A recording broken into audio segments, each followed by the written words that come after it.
ဖုန်းထဲမှာတော့ CapCut နဲ့ TikTok application နှစ်မျိုးလုံးရှိထားဖို့တော့လိုအပ်မှာပါအဲ့တော့ Android ဖုန်းများအတွက်တော့ Google Play Store နဲ့ iPhone iOS အတွက်ကတော့ Apple Store ကနေအခမဲ့ရှာဖွေ download နိုင်ပါတယ် CapCut ကိုဖွင့်မယ်ပြီးရင် new project ထဲကိုဝင်လိုက်အောင်ပါပြီးတော့ကိုဘယ်ပုံကို background ထားခြင်းပါတယ်လေ background ထားခြင်းတဲ့ video file တစ်ခုတော့ရွေးပေးရမှာပါအဲ့တော့ဒီမှာဒီပုံလေးကိုရွေးပေးလိုက်ပါမယ်ရွေးပြီးရင် add ကိုနှိပ်လိုက်ပါအခုလို timeline တွေကိုမိမိ background ထားခြင်းတဲ့ video file ကအခုလိုရောက်ရှိလို့လာပါပြီ video ကိုထိတ်ဆရအောင်ရွှေ့လိုက်မယ်ပြီးလို့ရှင်အောက်က overlay ကိုနှိပ်ပေးလိုက်ပါမယ်ပြီးရင်နောက်တစ်ခါပေါ်လာတဲ့ add overlay ကိုထပ်နှိပ်ပေးအောင်ပြီးလို့ရှင်မိမိထည့်လို့တဲ့မျက်လုံးပုံလေးကိုထည့်ပေးရမှာပါအဲ့တော့မိမိဒီမှာအစင်သင့် down ထားတဲ့ TikTok ထဲက video file တစ်ခုကိုဒီမှာရွေးချယ်ပြီးထည့်လိုက်ပါဒီ video လေးက6အချိုး16 down လိုက်ပုံဖြစ်တဲ့အတွက် screen အပြည့်ရအောင်16အချိုး6ပုံလေးဖြစ်သွားအောင်လို့အခုလိုလက်ညှိုးလက်မကြားထားပြီးတော့ရင်သူ့ကိုဆွဲပြီးတော့ရင်ကားပေးလိုက်ပါမယ်ချက်ကားပေးလိုက်မယ်ပြီးရင်မျက်လုံးပုံကိုလည်းပဲမျက်လုံးတငယ် center ကြအောင် screen မှာချိန်ပြီးထားပေးလိုက်ပါမယ်အောက်က overlay ပုံကိုချက်ပြီးပြီဆိုရင်တော့ video play ကြည့်အောင်ပါမျက်လုံးမှိတ်သွားတဲ့အနေအထားကိုမလိုချင်ပါဘူးဒါကြောင့်မို့လို့မျက်လုံးမမိတ်ခင်အနေအထားနေရာကို indicator နဲ့ချိန်မယ်ပြီးရင်အောက်က split ကိုနှိပ်ပြီးတော့နှစ်ပိုင်းဖြတ်လိုက်ပါမယ်ပြီးရင်တော့မလိုတော့တဲ့နောက်အပိုင်းကို delete နှိပ်ပြီးဖြတ်လိုက်ပါမယ်ဒါဆိုရင်ကျွန်တော်တို့မျက်လုံးမမိတ်ခင်အနေအထားအထိပုံကိုရပါပြီပြီးရင်တော့ကြံရှိတဲ့မျက်လုံးပုံဗီဒီယိုရဲ့အဆုံးအမှတ်ကို indicator ထောက်ထားပေးလိုက်ပါပြီးရင်အောက်ကဘားရန်ကိုရွှေ့လိုက်ပါရွှေ့ပြီးရင်နောက်ဆုံးနားမှာကျွန်တော်တို့ freeze ဆိုတာကိုတွေ့ပါလိမ့်မယ်နော်အဲဒီ freeze နေရာကိုနှိပ်ပေးလိုက်ပါအဲ့ဒါဆိုလို့ရှိရင်ကျွန်တော် screenshot ပုံလေးရပါလိမ့်မယ်နော်3စက္ကန့်စာ screenshot ပုံထွက်လာပါလိမ့်မယ်အဲဒီ screenshot ရဲ့အစအမှတ်ကို indicator မြင်းတံနဲ့ထောက်မယ်ပြီးရင်ဒီမှာ keyframe ကိုအသုံးပြုရပါလိမ့်မယ် keyframe လေးနဲ့ဒီမှာတစ်ချက်ထောက်ပေးလိုက်ပါအဲ့တော့အနီဆက်လေးပေါ်လာပါလိမ့်မယ်ထို့အတူပဲဒီ keyframe ကိုဒီ video ရဲ့နောက်ဆုံးအမှတ်လေးကိုထပ်ပြီးတော့မှတ်ပေးရမှာပဲအဲ့လိုမှတ်ပေးပြီးရင်သူ့ကိုလည်းပဲအပေါ်က key frame လေးနှိပ်လိုက်ရင်ဒီမှာအနီဆက်လေးပေါ်လာပါလိမ့်မယ်အဲဒီအပေါင်းလေးနှိပ်လိုက်အနီဆက်လေးပေါ်ပါတယ်ဒီ indicator မြင်းတောင်လည်းပဲဒီရုပ်ပုံရဲ့နောက်ဆုံးအမှတ် point မှာပဲထောက်လျက်နဲ့ပဲရုပ်ပုံရဲ့မျက်လုံးတငယ်အိမ်ကို frame ပြည့်ပြီးကြော်သွားတဲ့အထိချက်ပေးသွားပေးလိုက်ပါ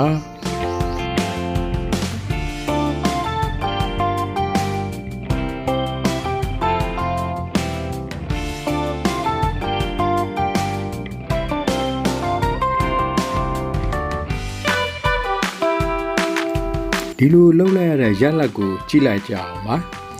အဲ့တော့ keyframe စမှတ်နဲ့အဆုံးမှတ်ကြားမှာယခုလိုပဲမျက်လုံးတငယ်အိမ်ကိုတဖြည်းဖြည်းသေးရကနေကြီးပြီးတော့ရင်ပျောက်သွားတဲ့အနေအထားမျိုးမြင်ရမှာဖြစ်ပါတယ်မျက်လုံးကို zoom ဆွဲပြီးတော့ကြည့်တဲ့ပုံစံမျိုးမြင်ရတာဖြစ်ပါတယ်ဆောနာက keyframe ထောက်ထားတဲ့အပိုင်းကိုပဲပြန်ပြီးတော့ select လုပ်မယ်ပြီးရင်အောက်ကဘားရန်ကိုရွှေ့သွားမယ်ပြီးရင်အဲ့မှာ max ဆိုတဲ့နေရာတွေ့ပါလိမ့်မယ်အဲ့ max ကိုနှိပ်ပေးလိုက်အောင်အဲ့တော့အဲ့ဒီမှာ max ထဲမှာ circle ကိုရွေးပေးလိုက်ပါမယ်အခုလိုဆက်ဝိုင်းပုံပေါ်လာပါလိမ့်မယ်ပြီးရင်လက်ညှိုးလေးနဲ့အသားလေးအပေါ်ကိုရွှေ့ပေးလိုက်ပါမယ်အဲ့လိုရွှေ့ပေးရင်အောက်မှာ embed ဆိုတဲ့နေရာလေးကိုကျွန်တော်တို့တစ်ခေါက်ပြန်ပြီးတော့နှိပ်ပေးလိုက်ပါနှိပ်လိုက်ရင်အခုလို background ရုပ်ပုံလေးသေးသေးလေးဆက်ဝိုင်းထဲမှာပေါ်လာပါလိမ့်မယ်အဲ့ဒီပေါ်လာတဲ့ဆက်ဝိုင်းကိုလက်ညှိုးနဲ့လက်မလေးကြားမှာထည့်ပြီးတော့ခြုံပေးပါမယ်မျက်လုံးအိမ်နဲ့မျက်လုံးတငယ်အိမ်နဲ့သေးသေးလေးဝင်တဲ့အထိကိုဆွဲခြုံပြီးတော့သွင်းပေးလိုက်ပါမယ်အသေးဆုံးဖြစ်အောင်ဆွဲခြုံရပါမယ်မျက်လုံးတငယ်အိမ်တွေကမျက်လုံးရဲ့ဝတ်ဆံအထိသေးသေးလေးရအောင်ခြုံပြီးဆွဲထည့်ပေးလိုက်ပါအောက်လေယာရဲ့ပုံကိုနည်းနည်းလေးရှေ့ကိုတိုးပေးလိုက်ပါမယ်အဲ့တော့မျက်လုံးထဲကဆက်ဝိုင်းလည်းနည်းနည်းလေးကြည့်လာလိမ့်မယ်ဆက်ဝိုင်းကိုလည်းပဲမျက်လုံးရဲ့ဗဟိုချက်စီကိုနည်းနည်းစီရွှေ့ပေးသွားပါမယ်ဒီလိုပဲမျက်လုံးပုံလေယာကိုနည်းနည်းစီရှေ့ကိုတိုးလိုက်မယ်ပြီးရင်မျက်စိတငယ်အိမ်ထဲကဆက်ဝိုင်းလည်းနည်းနည်းကြီးလာမယ်အဲ့ဒီကြီးလာတဲ့ဆက်ဝိုင်းကိုမျက်လုံးရဲ့ဗဟိုနဲ့ချိန်ညှိပြီးတော့ရွှေ့ထားပေးသွားပါမယ်ဒီဆက်ဝိုင်းမှာရှိတဲ့မြားနေရာတွေကိုဖိဆွဲပေးပြီးတော့ဆက်ဝိုင်းကိုလိုသလိုချက်ကပေးနိုင်ပါတယ်ပြီးတော့ကဒီအောက်ကမြားနှစ်ထပ်ကျတော့ blending ဖြစ်ပြီးတော့ဖိဆွဲပေးခြင်းဖြင့်ဆက်ဝိုင်းအတွင်းရုပ်ပုံရဲ့အနားသတ်ကိုထင်ရှားပြသဖို့ဒါမှမဟုတ်မှုံဝါးဝါဖြစ်လို့ဖို့အသုံးဝင်မှာဖြစ်ပါတယ်တဖြည်းဖြည်းချင်းဆက်ဝိုင်းကို frame ပြည့်ပြီးကြော်လွန်သွားအောင်ထိန်းပြီးတော့ချက်ပြီးယူသွားပါမယ်ဆက်ဝိုင်းရဲ့ဗဟိုချက်ကို မျက်လုံးအလဲတဲ့ချိန်ရင်ချက်ပြီးသွားဖို့ကလည်းအရေးကြီးပါတယ်ဒီလိုပဲတဖြည်းဖြည်းလှုပ်ယူသွားလိုက်ပါ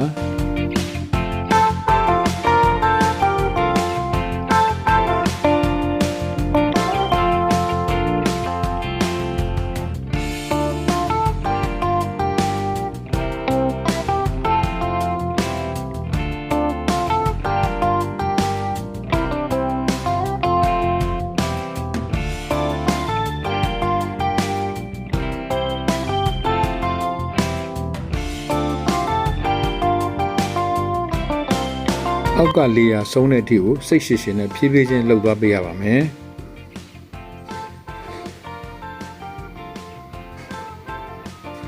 နောက်ဆုံးအမှတ်တီဆောင်ရွက်ပြီးသွားပြီဆိုရင်တော့အောက်ကအမှန်ကျစ်နေရကိုနှိပ်ပေးလိုက်ရပါမယ်ဆောင်ရွက်ချက်လေးကပြီးသေးလောက်ရှိနေပါပြီဒီဗီဒီယိုပိုင်းလေးကို play ကြည့်လိုက်အောင်ပါဟုတ်ပါပြီနောက်တစ်ပိုင်းကတော့မလိုတော့တဲ့ video background ကိုဖြတ်တောက်ဖို့ရှိပါတယ်နောက်ခံဗီဒီယိုကို9စက္ကန့်စာလောက်အလျားလောက်ထားလိုက်ရင်လုံလောက်ပါတယ်ဒါကြောင့်ပုံနေတဲ့အပိုင်းဖြတ်တောက်လိုက်ကြအောင်ပါအဲ့တော့အောက်ကနှိပ်လိုက်မယ်ပြီးရင် edit ကိုနှိပ်မယ်ပြီးရင် split ကိုနှိပ်ပြီးတော့နှစ်ပိုင်းဖြတ်တောက်လိုက်ပြီးရင်ပုံနေတဲ့အပိုင်းကို delete နှိပ်ပြီးဖြတ်လိုက်ပါမယ်နောက်တစ်ခုကမူရင်းဗီဒီယိုတွေရဲ့အတန်ကိုဖြောက်ဖို့လိုပါလိမ့်မယ်အဲ့ဒီအတွက်ကို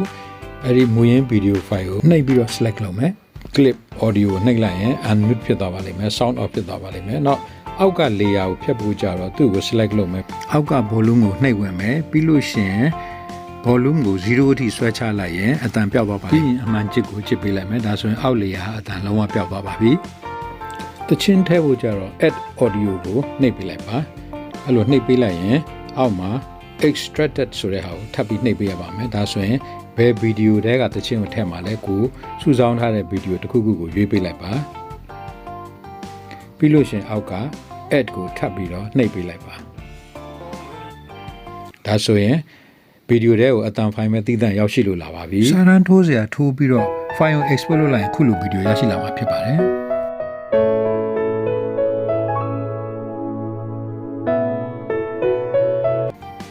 iZoom transition နဲ့ TikTok ဗီဒီယိုလေးတစ်ခုဘယ်လိုဖန်တီးနိုင်မလဲဆိုတော့သင်ခန်းစာလေးတစ်ခုပြသပေးရခြင်းဖြစ်ပါတယ်အဲ့တော့ဒီဗီဒီယိုလေးကိုနှစ်သက်လိမ့်မယ်လို့မျှော်လင့်ပါတယ်အဲ့တော့နှစ်သက်ရင်ဖြင့်ဒီဗီဒီယိုလေးကို like share comment လေးလုပ်ပြီးအားပေးခဲ့ကြပါအောင်Kantkaw knowledge sharing platform ကိုလည်းပဲ subscribe လုပ်ပြီး bell icon လေးတီးခဲ့ပေးကြပါနောက်ထွက်လာမယ့်ဗီဒီယိုမှာထပ်မံဆုံစည်းကြပါစို့အားလုံးကိုကျေးဇူးတင်ပါတယ်